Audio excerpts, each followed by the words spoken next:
Hello everyone and welcome back to another video.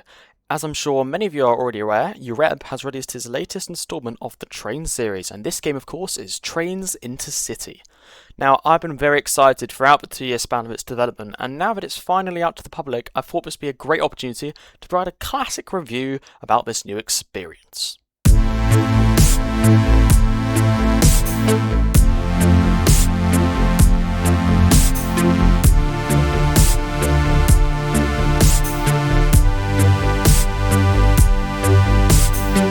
So here we are, Trains InterCity. Upon loading into the game, you are greeted by a rather simplistic menu and also an original soundtrack, a very cool feature I must say. Now, we have 3 options here as you can see, and these are Drive, Explore and Point Shop. Now, unlike the previous games in the Train series, to purchase new trains you can earn points by completing routes rather than just by purchasing via Robux, and I think this is a great feature, as now those who don't have access to Robux are able to save up for more of the exclusive trains by simply playing the game. Another thing I must add is that the points are actually very reasonably priced. They're not too cheap, so then people are actually motivated to play the game, but also they're not too expensive, so then people don't resort to Robux instead. In Trains InterCity, there are over 20 stations available to spawn at in-game. Despite this, the number which you can drive to is actually far lower. Why, you may ask? Well, one of the coolest features of the game is that there are AI trains which travel up and down the map and call at different stations. And this is really cool because this makes for such an immersive experience while driving or train spotting, meaning the number of trains is not limited to how many people are driving. You can actually feel like you are part of this big mechanical world. Now, the map design of this game is also very unorthodox. Unlike most train games, the main city, Brunswick, also has 2 completely separate ground termini stations. These are Brunswick Lock, which appears to resemble London Euston, and also Brunswick Tower, which resembles London King's Cross. Now, the lines going out of these 2 termini are also different, meaning we essentially have 2 separate main railway corridors, or main lines if you will. Now, players who wish to behave as passengers can actually travel between these 2 termini using an AI train which teleports you between the 2. It would be nice if we could actually ride this train, but I really appreciate this feature because this is just so cool. Now, the main line out of Brunswick Tower definitely draws influence from the East Coast main line, with AI Class 700s driving alongside you as you enter or exit the city. Meanwhile, the main line out of Brunswick Lock resembles the West Coast main line, with these tube trains 1972 stocks and 2024 stocks running alongside you and stopping at stations in the city.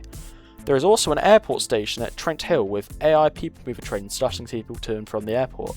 And, as you may notice, there are also planes that come in to land at the airport, and this is just so cool. There's multiple different types of planes. It's really, really cool. It's like a proper actual world. Although these main lines are initially separate, as you can see from this map here, they later merge into many different lines and corridors that connect different towns and cities. The most notable city is by far Newburgh, other than Brunswick of course, and this is almost a direct recreation of Newcastle with viaducts over the river and also this little mini metro line which goes over.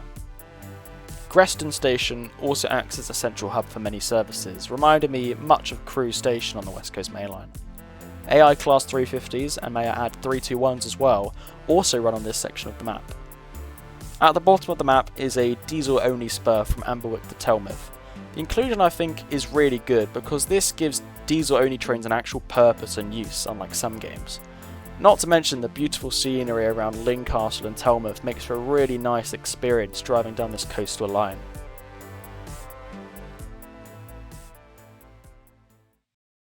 Now, onto the trains. The game has a plethora of trains, with 11 to choose from in this first release of the game, although more are soon to be added as the game grows. These range from steam engines to modern high-speed tilting trains, such as the Class 390, APT and even the Voyager. The trains are all reasonably priced, so you won't have to grind for hours and hours in order to afford new trains. But another nice feature of the game is that you get customization with these trains, as you do in the rest of the games in the train series. Also, different consists have different liveries / styles which you can select at no extra cost. The game has 2 default trains to choose from, this being the Admiral Mark I, which is a direct recreation of the Class 85, and also the Wanderer, known to you as the Class 220/221 Voyager. One cool feature of the Voyager, well the Wanderer shall I say, is that there is a 5-car and 10-car versions of this, which are the Super Voyager, which means that they tilt when cornering at high speeds.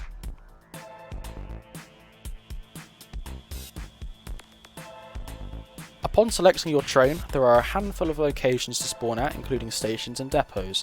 When spawning here, you can then navigate to the Journeys tab, where your route is then automatically set for you to stop at the stations listed on your route and then earn points. The trek from Brunswick to Newburgh is a whole 30 in-game miles, so there is plenty of time to get up to speed while having enough scenery and stations to avoid that boredom. Now, despite all the positives of this game, and even the revolutionary features such as the AI traffic, there are a few bugs and things that need improving. For starters, the map is quite bare in many locations. Obviously this is due to the fact that it is still a work in progress, and this will undoubtedly be amended in the future. The next criticism is the AI trains. I said before that I think they are a great feature, and I do stand by that. The Class 700s on the route out of tower seem to function basically perfectly. The same, however, can't be said for the tube trains. The tube trains just bounce and vibrate wildly when moving, which really hurts the immersion. And the trains, even the 700s for this matter, and the 350s especially, seem to just despawn when driving alongside you. And this is because they're client-based and they only spawn in once you go near them.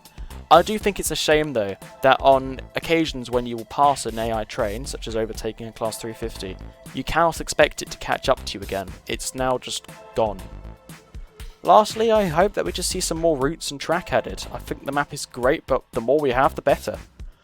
Overall, Trains InterCity is by far the best installment in the series. The AI trains are such a cool feature, and the approach into the Terminal and Brunswick are basically unmatched by any other Roblox train games. Despite the various bugs, the game is 100% worth your time. The roleplay potential is very strong, and the experience both as a passenger and driver is really fun. Anyways, that will be all from me. Thank you for watching this video. I'll see you in the next one soon, whenever soon is. Goodbye.